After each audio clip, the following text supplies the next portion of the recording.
Sandhan. All Gujarat Integrated Classroom. Satellite ના માધ્યમથી જોડતી કડી એટલે સંધાન.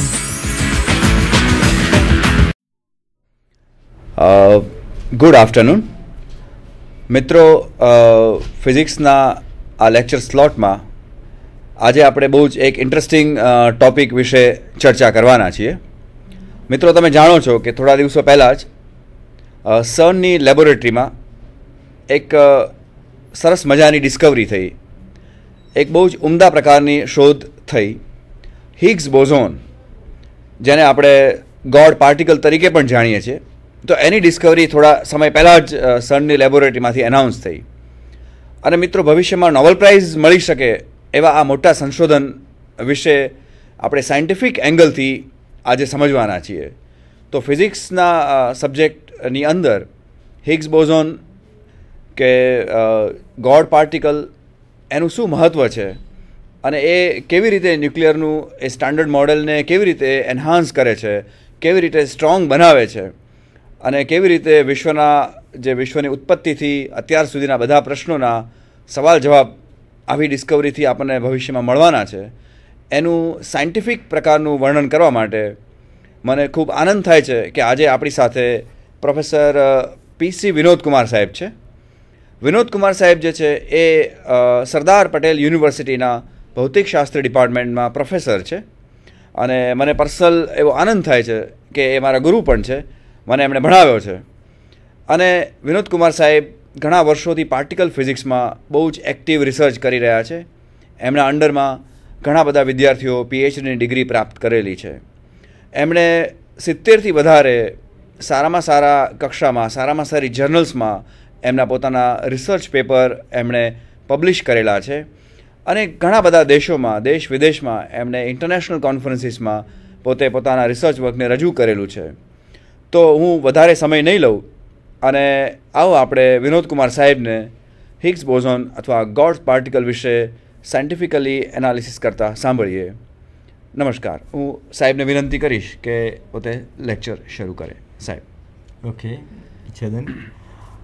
Today we will discuss something about Higgs boson. In that process, we will also discuss the standard model where the Higgs becomes important components, and then also the mission where it has been discovered or it is designed to be discovered. So this topic for today's talk is LHC, that is the Large Hadron Collider, the standard model, and then the Higgs boson, its discovery at CERN. So I would like to plan my talk to give some brief idea about the LHC, and then going towards the standard model, about the structure of matter, a glimpse of the electroweak theory and standard model, then the different components of the predictions that comes out of the standard model, experimental facts with respect to all those predictions, and the Higgs boson and its role, what is the importance as far as the standard model is concerned.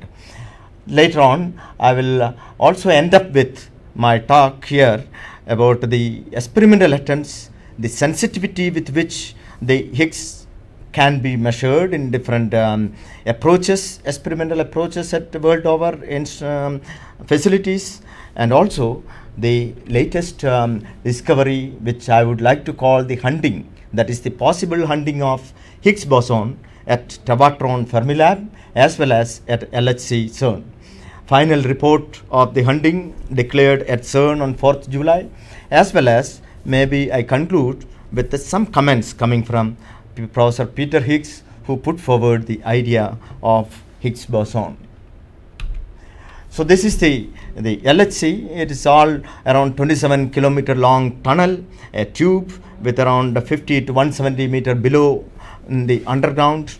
It has been running in CERN and various electron positron experiments, and now it has been elevated, or it has been made in such a way few years back to look for this very important particle as per the standard model prediction.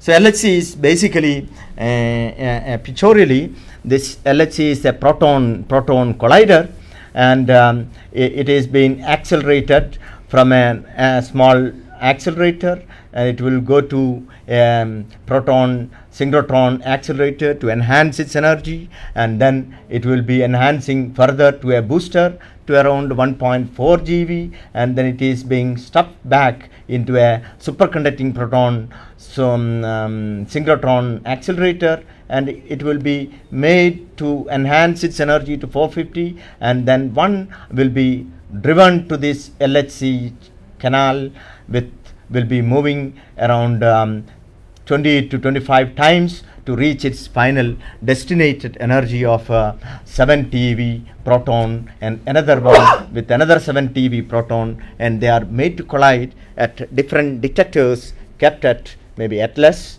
ALICE, CMS and LHCb to perform the experiment. So this is the basic experimental setup in a very pictorial fashion that is being done. So basically, if you see now this accelerated beam going up to a TeV scale, we have the energy which will be correspond to enhancing the velocity of the proton to almost the velocity of light. And the bunches, it is coming in bunches of protons, and that is the bunch is of the order of 10 to the power 11 protons. That is roughly half of the Avogadro number. I mean half in the sense that 10 to the power 23, it becomes 10 to the power 11. It is 10 to the power 12 times lesser. So the density as far as you concern is very low. Even then, the luminosity expected here in these collisions are much higher compared to any other earlier instruments or experiments performing such high energy experiments and colliders. Each collision produces about 20 collisions between the protons, about 1 billion collisions per second. Of these, about 10 out of this billion collisions, only 10 to 100 of the collisions are of scientific importance, and to extract out of such billion collisions to the few 100 to 10 becomes a huge challenge, and that is the importance of these instruments and the detectors that is being kept at this LHC at CERN. Detectors at LHC can catch around 600 million collisions per second. Out of the 600 million collision data that is created, you have to take a few events, few events are the one which are extremely rare, and that is the importance and the challenge before the experimentalist. So main goal of LHC lies particularly to explore the physics beyond or at the TeV scale. TeV is 1000 times GeV, 10 to the power 12 electron volt energy scale. We know already when our energy scale enhances, for example, to electron volt energy range, maybe at 1900s, that was the energy technology we were having, either in terms of natural cosmic rays and things, studies like that, or maybe the technology with which we could accelerate this charge particle to only very few low energy scales of kilo electron volt to MeV range. So the physics that is coming out of these energy scales are different. Whenever we enhance the energy scale, the new physics comes in. So it is expected that when TeV energy collision comes, we expect a new physics beyond our understanding may be evolving. So that was the one particular goal with which LHC is planned. And another very important goal, which is the topic of today's talk, is to discover the Higgs boson. We will be coming towards my talk. What is Higgs boson? What is its importance? How it evolved? And its importance in standard model later on. But this is another very important goal set for LHC. And another one is to solve the mystery of antimatter in the universe. Look for the evidence for new physics, as I mentioned, the study of the aspects, because in LHC is also planning to do the lead ion collider. So you have heavy ion-ion collisions. So mainly today's talk will be concentrating towards the Higgs boson as well as the Standard Model. So let us first understand what is this Standard Model all about, for which Higgs boson becomes so important. So to begin with, if we want to know about the evolution of the Standard Model to the way what we understood today, all began with the modern science representations of our ambitious effort to understand what the matter around us are made of. So basically it all evolved in asking these very fundamental questions: what that you see around you, how are they happening, and how do they work, or why certain things are as they are, why electrons have got a particular charge, why certain particles that you see surrounding you are having a particular property associated with this. That has become very important, and all of you know that these three fundamental questions have evolved our understanding, and it enables us to enhance our knowledge about nature. So the important question that is never ending, whenever we find a level where we understand the what and we understand how things works, and also we understand the reason behind it, the new questions, new observations, new mechanism, new way of things happening, and the reason behind it evolve. So these are the successive questions that comes in, and that put us to know and grow both scientifically, knowledge wise, as well as to reach those scientific knowledge to be seen experimentally the technological development. So if these questions becomes very important, a backbone for any scientific and evolution. So the physics now becomes very fundamental, because it deals with fundamental building blocks of matter, and that becomes an objective of the Standard Model of particle physics. It helped man to explore hidden truth of nature. The moment you go and understand and unearth the hidden secrets of nature, new phenomena comes, new method, new laws that the nature abide at those scales evolved, and that becomes a utility, that becomes an important information and knowledge which will be useful for our own improvement. For example, the strong force that evolved in the understanding of the nuclear force. It is now inevitable that without nuclear energy we may not be able to meet our energy requirements. Maybe in future many of the TV scale phenomena that is going to come up will also be useful for our own human development. So starting with looking for the constituents of matter, starting with our philosophical idea of the Panchabhuta, or the 5 elements, basic elements with which matter surrounding us are made up of. That starts with the Greek, that is, we have the air, fire, water, earth and space.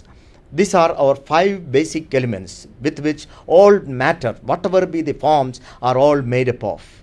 Starting with such a very primitive idea, now we have evolved into, through periods starting from 530 BC to till today, we have evolved into a systematic understanding of the structure or the constituents of matter surrounding us. And that is the basic components or the basic aspects that relates to what we call today as the Standard Model of physics. So we have, starting from this air, fire are the 5 elements. We have gone through various process by which all chemical elements are known.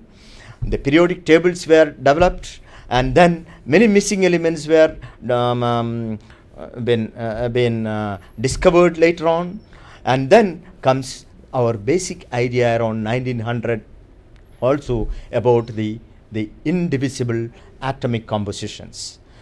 Later on we found that during this 1911 also, around 1909, the experiments of the alpha decay, alpha rays made to collide with the gold foil revealed some secrets as far as the indivisible atom is concerned. That was the first evidence to say that we have a nucleus within an atom, and the charged particles are supposed to move around this. So you have basically evolved the matter made up of atoms, and atom consists of what are called the charge, negatively charged electrons and the positively charged nucleus.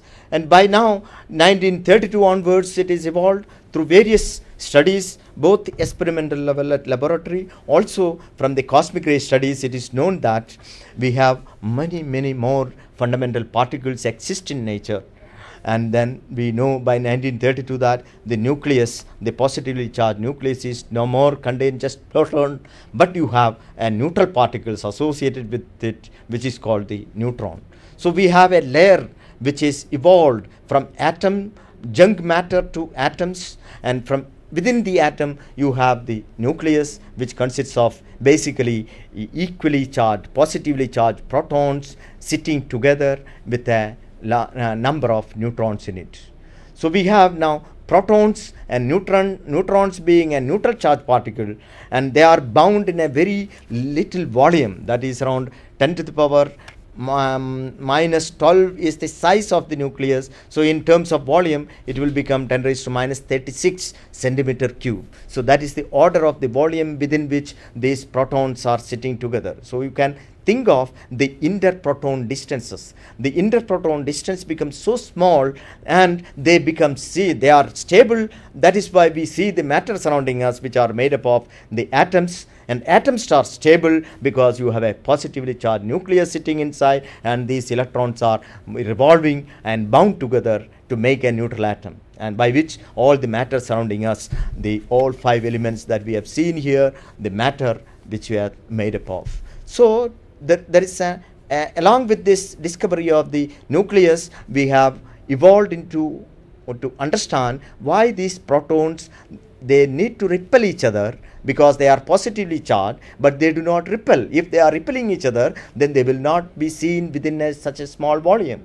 That means there exists a very strong force which will be greater than the repulsive force that binds this nucleus, that binds these protons in this small volume. So a new discovery evolved. So the moment we understand the nucleus, and then at level below the matter, which is the atomic and molecular level that we have been encountered, reach to a level of nuclear, we are made to understand a new physics, new interaction, new type of force, which is quite different from the type of force that we were knowing, we were known, like gravitational or the electrostatic forces or electromagnetic forces. So it evolves into a new scale as well as new understanding of the type of force that is part of the nature. The nature is having such a force in their existence. And then the nucleus. Later on, the experiment of high energy experiment continued, and then it is known that these individual protons and neutrons are no more really fundamental. They are also having some structure. The experiments of deep inelastic collision they do, and then this deep inelastic collision suggests that within this proton there are some parts which carry some of this momentum of this collision. If they are structureless like electrons, then if you kick them, they should not show any extra momentum being lost within, absorbed. They should move. They should not have any excitation which are seen. That is an indication to suggest that these neutrons and protons are actually no more the real fundamental entity, but they contains some small parts. Initially they are called partons, and today we know that these partons are basically nothing but something called quarks, and then they are binding agents which are the gluons. So going back to our historical perspective of our understanding of the basic constituents of matter, by 1960, starting from 1900s, the electrons and then the protons by 1920 and neutron by 1932, to many cosmic ray particles detected along with these muons, pions and kaons. We have the first so-called zoo of particle which is known. Zoo of particle because there are varieties of particles having different properties. Just like when you visit a zoo, you have a varieties of animals of different characteristics. This is the reason why these particles, which are quite different in their properties, are put together, many of them, around hundreds of them, and they became the first particle zoo. And then parallelly, the cosmic ray studies reveals that there is something which is called muons, which is similar in character with respect to the electrons in terms of their energy, but they are heavier, around 200 times heavier than the electron. So you have cosmic rays, laboratory studies, all evolving into getting new types of particles, and that evolved into a new kind of particle which is called muon, which are similar to electron but heavier, having the same charge. So further, in 1934, through the understanding of our beta radioactivity and radioactive beta decay, it revealed that there is some momentum, energy momentum conservation is not strictly followed in this beta decay. To understand why this is not happening, there was a theory put forward by Pauli. Assumes that there is some small minor particle which is not having any charge, which will not have any significant mass, they will be accompanying along with this. Hence, the first theory was put forward by Fermi, and then another particle which takes care of the missing momentum has been put forward experimentally and put forward theoretically to understand why the energy momentum is not conserved as seen at that time experimentally. So to understand and to explain that, a new particle has been proposed, and that is the neutrino, and later on these proposed particles have been discovered experimentally. That has become the beauty of Standard Model. All the Standard Model, in our understanding of the structure of matter at layer by layer, we predict certain things, we come across certain difficulties. To overtake those difficulties, certain propositions, certain model is being proposed, and those model explains those situations observed at that time, and not only just it explains, it also predicts certain new things, and those predicted aspects, predicted phenomena, predicted particles, they are experimentally seen, and that becomes it gives us a faith into an attempt, which is what we called as the Standard Model, to understand the structure of matter. So this is the neutrino picture. So a neutrino interacts with a proton and it produces a positron and a neutron. So if through the interaction of this neutrino, if a proton can be converted into a neutron, so through isotopic variations that you can see experimentally, then you may be able to detect, yes, this is happening because a neutron is absorbed. And through that process, through such an experiment, you can detect the presence of neutrino in our universe. And this is the first neutrino discovery in 1956. It was confirmed by putting a detector near a prolific source of neutrinos, and such neutrino source is expected from accelerators. So you understand, we are starting from our age-old Earth. Our 5 elements were not, many sophisticated instruments were not available. Our knowledge was limited.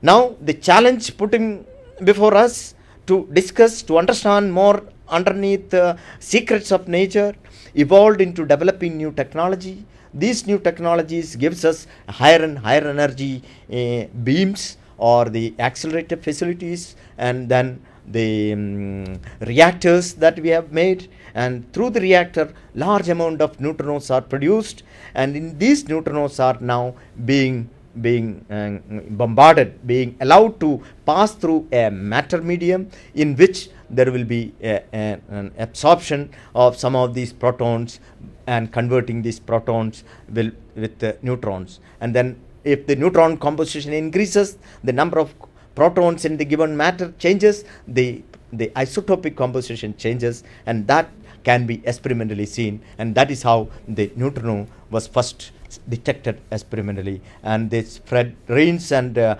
Clyde Cowan got Nobel Prize for this discovery. Many Nobel Prize came in this process of understanding and evolving the so-called standard model. Later on in 1962, another experiment was done at the Brookhaven National Lab, where the neutrino associated with this cosmic ray detected muons, the mu leptons. I will be explaining what is leptons. These muons, associated with the muons, there is another neutrino. Associated with electron, we have an electron neutrino. Similarly, associated with the muon, you have a muon neutrino. So you have different particles, different neutrinos which are associated with each other, and they are not the same. The electron neutrino is not same as this neutrino. So we have the leptons, which is quite different. Their charges are 0 and 1. So the matter which were known largely by 1960s, around 100 of them has been now divided to understand as leptons and hadrons. Leptons are the light particles which have got lesser masses. These leptons do not take part in the nuclear, strong interactions involved in the nuclear binding. Similarly, they undergo weak interactions and so and so. And these hadrons, and basically the hadrons, they essentially takes part in all the interactions of nature. So this is the broad classification of these particles. You have lighter in this sense, and in their mass, and then there are leptons, and the heavier one in terms of the proton being the proton, neutron, pion, kaon. All these particles become part of the hadrons, and that it become the broad classification of the particles which are known. So we have known around 1975, the Stanford Linear Accelerator discovered a third leptonic component, and that whose mass is around 3,500 times that of the electron mass, and which was named as tau lepton. So by 1975, you have three leptons known: the electron, the muon, and the tau lepton. And then the corresponding tau, its partner, as I mentioned earlier, electron has its component partner, electron neutrino.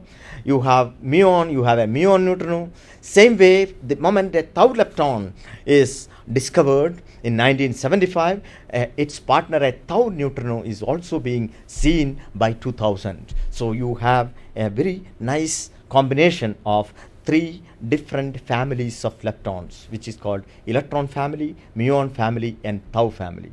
So you have, by now today, as per the so-called standard model, as far as lepton is concerned, we have beautiful three families of leptons, and that is the one which is shown here with their charges in terms of the electric charges. So the electrons and its neutrino, they are neutral, muon and its neutrino, tau and its neutrino. So, and their anti-particles. I will not have much time to say more about the anti and the evolution of quantum mechanics, which has helped us to understand, but they are part of the whole standard model. So we have three families, just like we see later on that quarks too exist in three families, and that becomes very interesting facts as far as the standard model is concerned. So hadrons, as I mentioned, they are the particles which takes part apart from other interactions, strong interaction too, and then they become very strong compared to the electromagnetic repulsion, hence the name strong. So hadrons, basically hadrons further can be classified in terms of their statistics they follow, and the statistics, if they follow, among the hadrons, they all Fermi-Dirac statistics, if they follow, then they are called baryons, and among the hadrons, if they follow the Bose-Einstein statistics, then they will be called as mesons. And later on today we know that baryons are made up of three quarks, and they are antiquarks, and the mesons are made up of quarks and antiquark combinations. So this is this slide essentially gives an evolution of Rutherford's experiment to what we today known as the high energy deep inelastic scattering of the particles. The higher the energy, smaller the distance you will be probing. So if you want to go in a still smaller and smaller distance in terms of the size of the particle that you want to detect, you require to have higher and higher energy. And it is obvious from our uncertainty relationship, right? The smaller the distance, if you want to probe, the higher energy it should be. So we have evolved into an energy scale of MeV to 20 GeV scale. If you have evolved, and structure for the protons and neutrons has evolved. So that is the first evidence to say at SLAC, say that the protons and neutrons, or in general the hadrons, are basically composites, and they are made up of what later on known as the quarks, and that is what I have shown earlier. So we have the composition that is coming along with the theoretical understanding of identifying the hadrons, the way how certain hadrons comes in groups, and why certain hadrons are coming in a singlet state. This has given us an understanding theoretically by what is called the Gell-Man's quark model.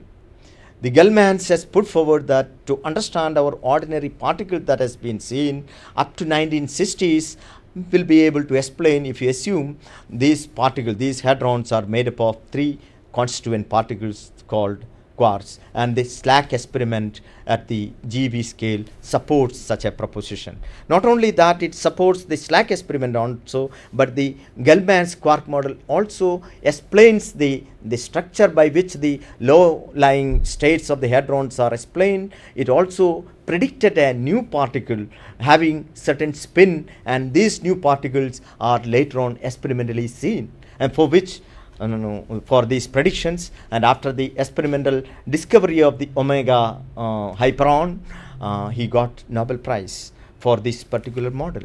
And this all becoming again giving us more and more faith towards the way the standard model make us to understand the nature better and better at different energy scales. So this have the leptons. So if you see now, every period of our understanding, we are coming from few basic elements to large number of chemistry, hundreds of chemical elements, and then again we are coming back to composition as few particles, electrons, protons and neutrons, and then again many thousands of new particles, and then they are made up of further few particles which are leptons and quarks, and probably at the TeV scale maybe around 220 also, we expect probably whether these quarks and leptons are still having minor compositions within. So probably that will be revealed at such TeV scale, or maybe in future 1,000 times TeV scale. If you lead, if your technology will be able to reach up to that, then we may be able to tell. But as far as today, we know the standard model it tells us that our matter, the basic entities by which matter which are known today, are basically made up of the quarks and leptons. So this will tell you what is the sense of scale that we are probing, and whenever we lead to each scale, distances will leads to around 1,000 times 1,000 MeV rise. So that is very important, and to reach technologically to such a 1,000 MeV we rise in our instruments or in our tunnel, in our collider, a host of technological advancement is required. Technological spin-offs will be coming up, and those spin-offs will become quite important for our day-to-day utility. So today, with such an attempts of higher energy, 200 GeV and more, to up to the TeV energy that we have reached today, we have not only seen all those particles which are known earlier up to 1960s, but many new particles, new types, new varieties are seen.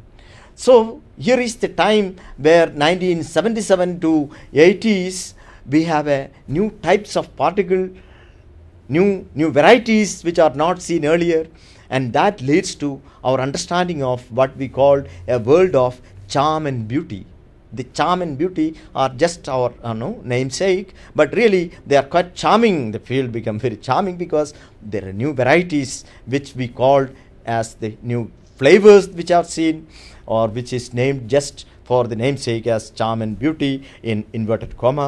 And then now we have not only this seen here, but now we are around 2010. There is another varieties of particles are seen.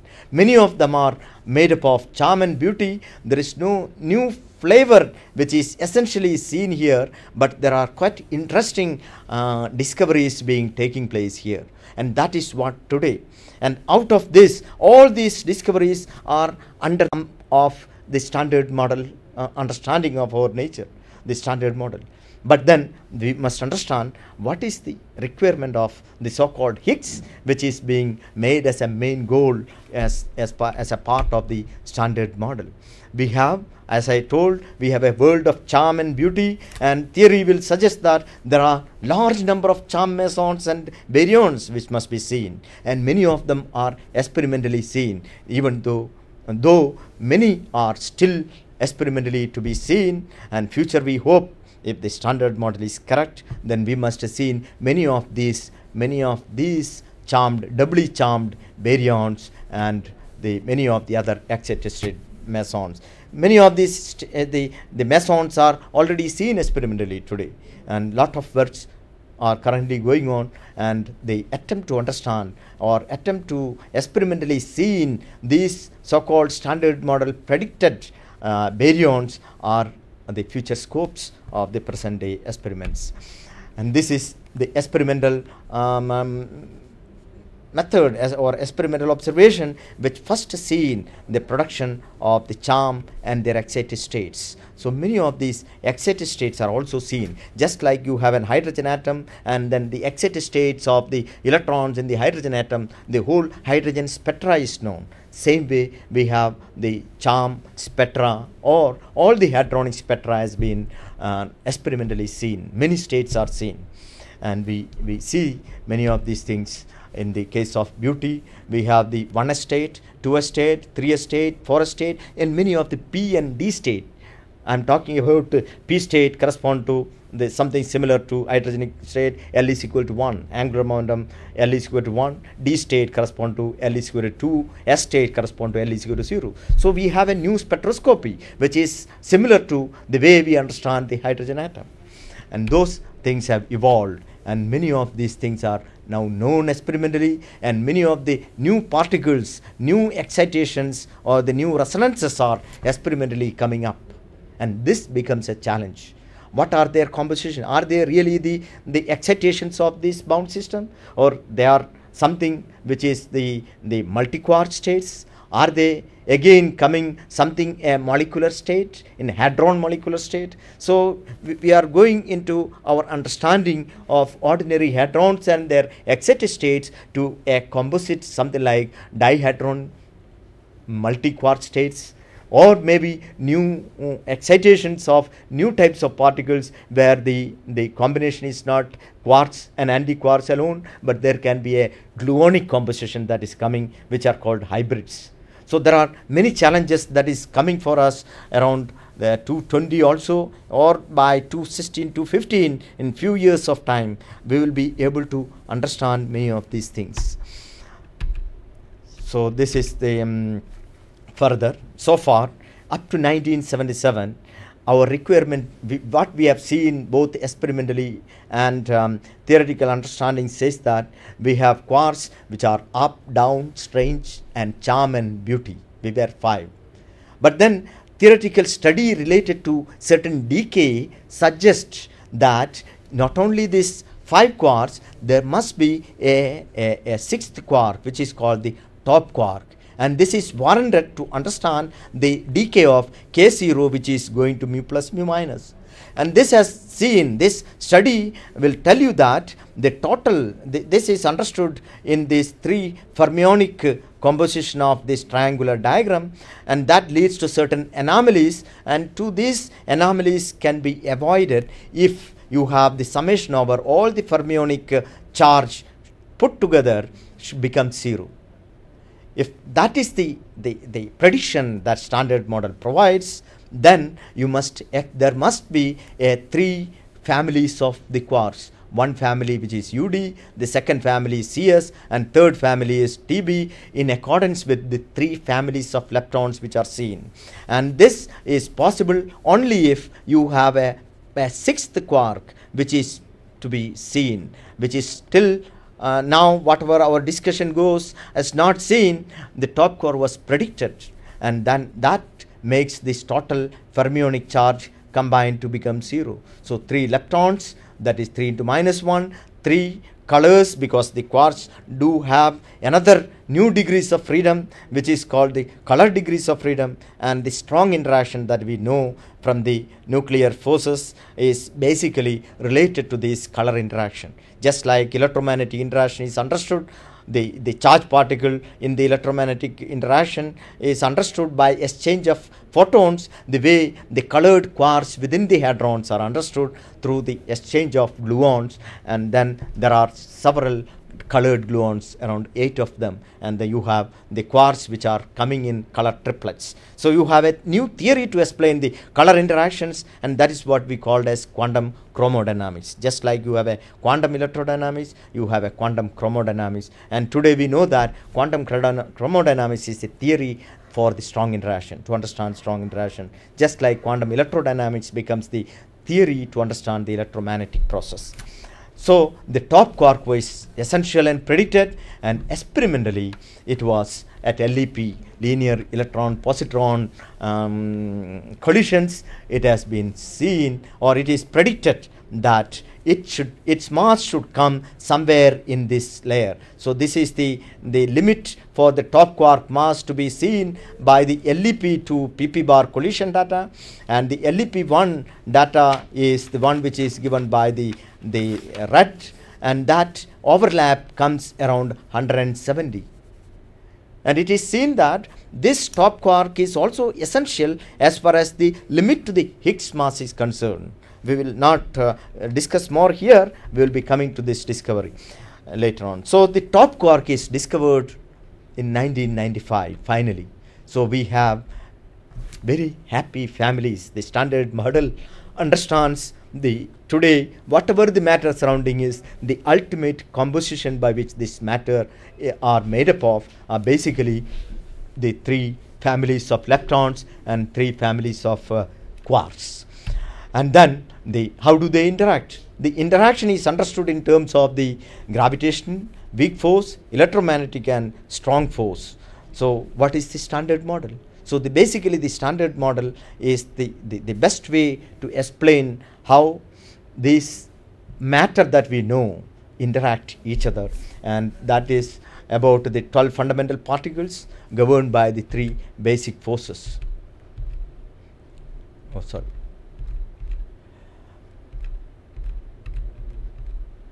So to understand this interaction of particles, there is a theoretical principle which say that the gauge principle. So this again become very strong entity, theoretical principle for the Standard Model, and this gauge principle will give you a gauge theory, and this gauge theory will evolve the existence of photons responsible for the electromagnetic process, as well as the existence of gluons as the gauge field to understand the quantum chromodynamics and the strong interaction.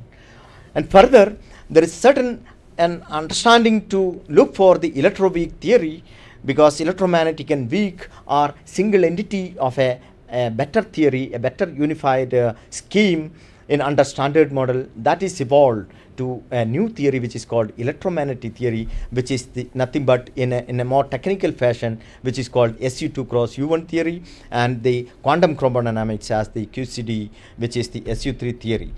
And this is the basic theoretical framework with which this gauge transformation and gauge degrees of freedom, as well as the existence of the gauge particle or the gauge field responsible for giving the particle to interact each other evolved, and this leads to an understanding as far as the electroweak theory is concerned, the existence of 3 different bosons. To understand the electroweak theory, we have W plus, W0 and W minus, and experimentally we have W plus, W0, W minus, which is given in this mixing process of this basic gauge field, which are massless, which have to be massless to understand, to have this gauge invariance, to understand the gauge principle to invoke, and Lagrangian becomes invariant. These particles should have massless. So we have this theory which is well developed, and on the discovery of these particles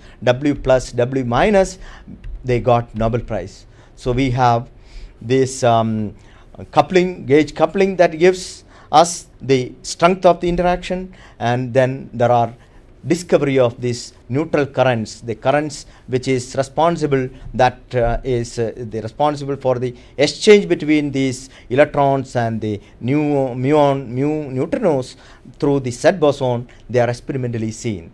So standard model predicts, and experiments are supporting that with good precision. This is very important. The precision with which the electroweak theory and the masses of these gauge bosons, which are experimentally seen, has put forward a challenge, because the theory required a massless gauge bosons W plus, minus, and Z0, but experimentally when they seen, you find they have mass, and that relates to what we call as a understanding of the standard model through why do particles have mass, and that is where the Higgs boson comes in. This has been theoretically provided by what we call a spontaneous symmetry breaking. That means the Lagrangians to start with will have this so-called gauge symmetry, but then the solutions, the ground state solution, they do not preserve the symmetry. And whenever such spontaneously the symmetry breaks, then there is a mass. These massless bosons will acquire a mass. To understand this theory, Higgs put forward that there must be a sludge, there must be a scalar field, and this field will be responsible for the spontaneous symmetry breaking. And this scalar, when they excite, or when the symmetry is broken, some of these massless bosons will eat away the sludge or the particle, the scalar bosons, and then they become heavy. But then there must exist this scalar boson in nature. And this scalar boson put forward by the Higgs is the real challenge for the standard model, hence the discovery for that. That becomes very important, because many of the predictions of the standard model, including the top quark, various decay processes at their width, are quite sensitively seen. The masses of W Z0, W plus minus, and Z0 bosons are very accurately measured. So everything, almost all predictions of the standard model is known experimentally with a very high sensitivity, but then this scalar boson, which is responsible for providing the mass not only to these gauge bosons but even for the fermionic mass, has become a challenge which has not seen experimentally till at that time, till maybe the 4th July. And this is a pictorial idea how the sludge, the particle gain mass. You have the gauge field. The moment you find a heroine appear into a hall, he is being screened. He has been carried. All the mob will surround him, and then his motion will become impossible. That is essentially to say that his motion is restricted. He has gained an inertia, or correspondingly it gain a mass. This is an excitation of this field must be seen.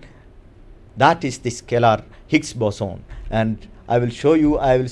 This is the meaning of spontaneous symmetry breaking. As far as the pencil is concerned, it is rotating. It is symmetric with respect to all 4 pi direction. But the moment it falls, the symmetry is broken. Now this pencil has chosen a vacuum value, and this non-zero vacuum expectation value of the scalar field, which is to be seen experimentally, and that is where the Higgs boson becomes important.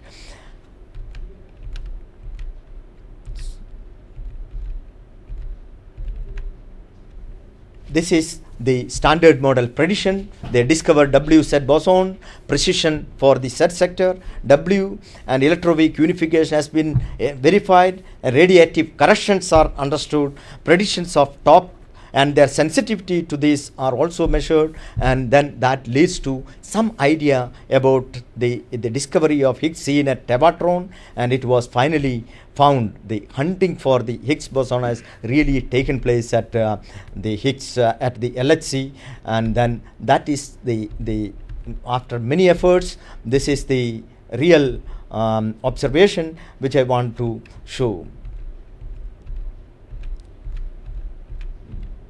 Out of many trials and sensitivity, this is the peak, or this is the branching ratio for the Higgs boson decaying. If they form, they will decay, and then they give various channels, and this digamma has been observed at LHC, and this is the peak.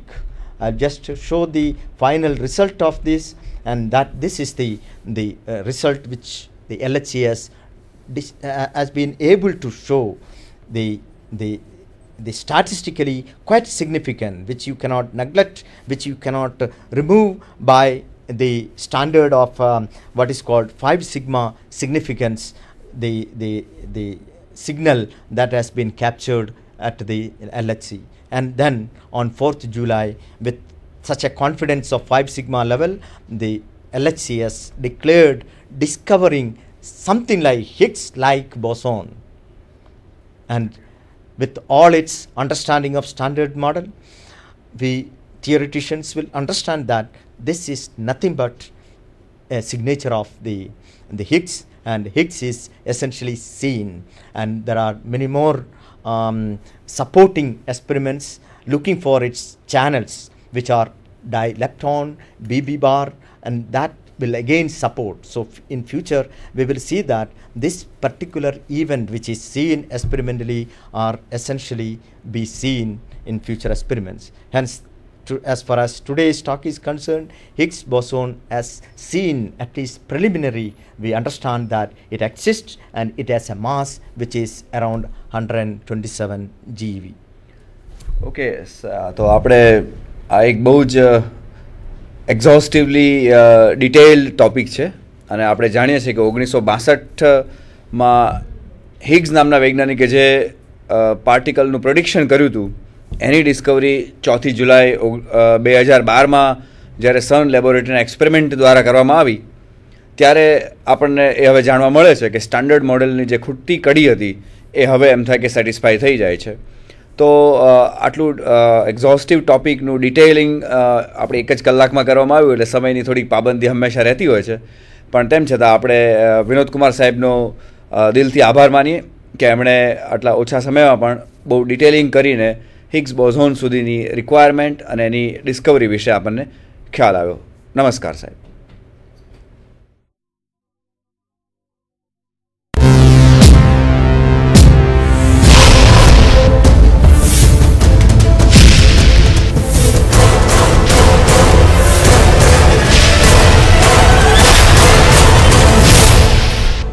Sandhan,